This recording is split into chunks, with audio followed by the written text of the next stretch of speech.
5 Pro Tips on Conducting Technical SEO Audits with Olga Zarr.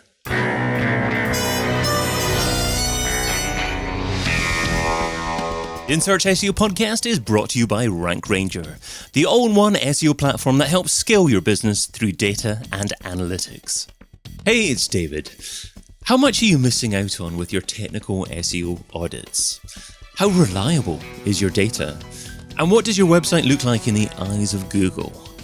Those are just 3 of the topics that we'll be discussing in this episode 99 of the In Search SEO podcast, with a lady who's a senior technical SEO specialist with over 10 years of experience. She's done over 200 SEO audits and worked with some of the biggest brands in the world, including the likes of Procter & Gamble. Welcome to the Director of SEO at MarketJD, Olga Zarr. Hi everyone. I'm very happy to be here.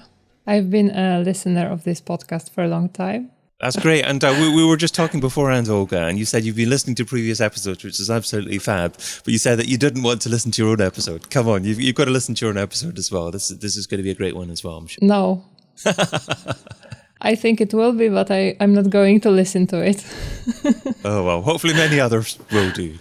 I will listen to every other. So, Olga, today we're sharing your 5 pro tips on conducting SEO audits. So starting off with number 1, don't rely on just one tool. Yes, so that's my first tip.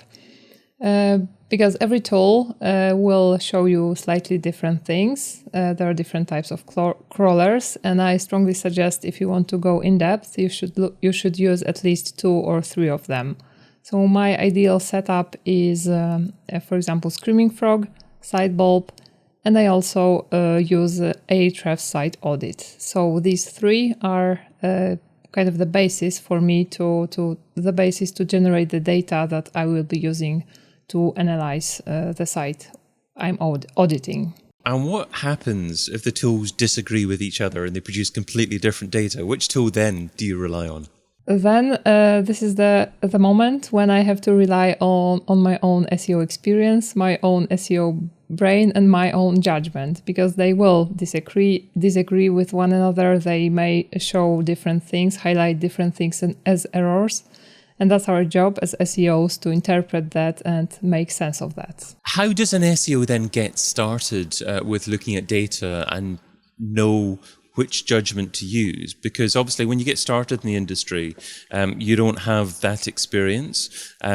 So when they're looking at maybe 3 different sets of data that tell you quite different things, how do you encourage them to make a judgment for themselves as to what to follow? So this way we are going into another tip slightly. So I always think that you as an SEO should have your own SEO checklist of things you always check for, the things that you want to analyze on a site, and with that checklist, you should be using those 3, 4, 2 crawlers, and then analyze the data they show you based on what you are actually want to check. And with that approach, you are still relying on your own judgment, not on what those crawlers are telling you. So this is an approach I think that will help you avoid making false assumptions based on the tool, which may be saying you, for example, that HTML to code ratio is too high or too low, and you should do something about that. While if you have your own checklist, you will know that probably that won't be the thing you will be checking for. So that's a sneaky reveal of tip number 4, and we'll maybe expand on that a little bit just in a moment. But let's move on to point number 2, yes, which is always start with data from Google Search Console. So in addition to those crawlers, you should also always rely on data from GSC, assuming that you have it. If you don't have it, then you should do your best for the client to give it to you. Because in GSC, you will see exactly what Google thinks about your site, what Google sees in your site, and the things Google wants you to focus on. And that should be the starting point for you. in addition to your own checklist and other crawlers. Because some crawlers may highlight some things a lot, but for example, GSC wants to tell you that you have those errors, potential errors. So it's always a wise thing to start with what GSC Google is seeing and suggesting you check. And is there anything significant that's missing in Google Search Console? That's a good question. I think the biggest limitation is that GSC has this sample of 1,000 URLs, so it can show you pretty accurately that on this sample there are those problems, speed, for example, speed issues, core web vitals issues. But with crawlers, you can crawl millions of pages and have a bigger picture, crawl every page of the site, analyze internal linking, exactly what page links to what page. In GSC, you cannot do that. GSC can show you the potential errors, potential issues for some types of pages, groups of pages, but there is a limit, and that's when crawlers become very useful. And number 3 on your list of 5 technical SEO tips is look for high impact, low effort, quick wins. Yes, that's definitely in many cases you can really change the whole SEO situation of the site by just identifying those. So, for example, some time ago, I got an audit. I had to perform a very in-depth, long audit of a site, and the problem that this site came to me with was that they are not visible for brand queries. So I gathered all the tools and I started to analyze the site. But before I do that, I also do a manual check of the site. I just go through the site, and the first thing I noticed, I opened the homepage and I have this Chrome extension indexability check, and then I noticed that the site has no index tag, so that's why it's not visible for branded queries. So my entire in-depth audit wasn't even necessary at this point. They just needed to get rid of the no index tag. So very simple, low effort, high impact thing. And there are many such situations, such examples. For example, another thing I noticed, I came across was the site was canonicalized. All the pages were canonicalized to the homepage. So similar situation. Yeah, I mean, technical SEOs are often after, I guess, the most complicated solution because they love looking into things in great depth. But as you say, that's a great thought there. There could be some very simple things that give you the most rewarding, the highest impacts. So that was number 3. Yes. You gave us a little inkling into number 4, which is have your own to-do list. Yes. So once you audit a bunch of sites, I would say 10, 15, you will start to see some patterns. You will start to see that some things matter more, some things are less important, and it's ideally you should have your own to-do list that you always start, for example, with GSC, that you then go to, for example, Sitemaps, robots.txt. So you analyze indexability and you know what exactly you are looking for. And for example, you check if there are no indexed pages and if these pages should indeed be no indexed. And you're doing it in your own way, in your own order. You are not just trying to interpret the errors that the tool is saying you there are, even though in most cases these are not errors. The tool is just informing you that there is a no index tag. Even in GSC, it's marked as an error. So in the coverage report, you have errors that these pages, there's an error, these pages have a no index tag. But if the no index tag was added there on purpose, then this is not an error, of course. So That's why I would I always suggest using your own kind of guidance. So how many items do you have on your list, and how do you actually go about creating it? Do you create it online? Do you use software online? And then thirdly, how often do you amend it? Do you actually go and review it every so often as well as to what you should have on there?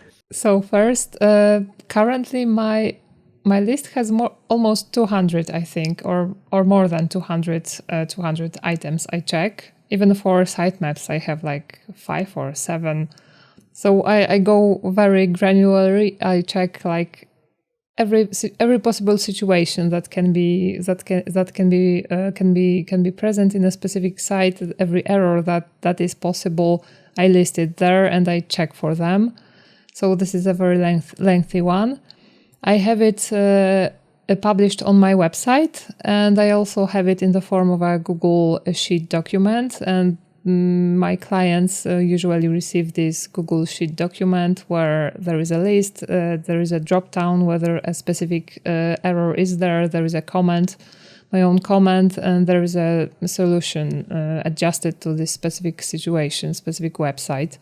And there is also a bunch of extra files I always attach to the audit. So, and whenever I try to follow SEO news every day or at least a couple times a week. And if something changes, if there is something new, I always add that change to my master SEO audits checklist. Like for example, now we have Google Page Experience came to desktop, so now I will probably add the one point which is all about your Core Web Vitals in GSC for desktop. And well done for remembering each part of the question there as well. It's a bit unfair to ask 3 different questions in one, but you did a great job there as well. Okay, so that's your website, SEOSly.com, isn't it, that you're talking about there, that you can find yes, that's correct. Yeah, that's great. Those 200 different elements that are included in your list, but that brings us up to number 5, which is look at your site through the eyes of Google. Yes, so here, for example, the easiest thing you can do is render JavaScript on your site. You can do it using Sidebulb, you can do it using Screaming Frog, or you can just look up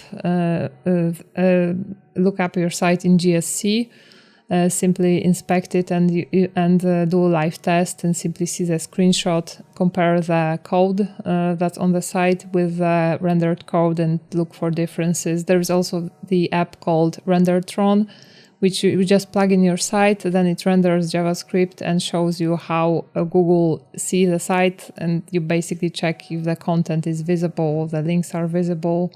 So this is probably the quickest, the easiest thing to look at the site through the eyes of Google, which I always suggest doing in every audit. And also to assist with that visibility, you say that smaller sites don't need an XML sitemap. So, for example, if you are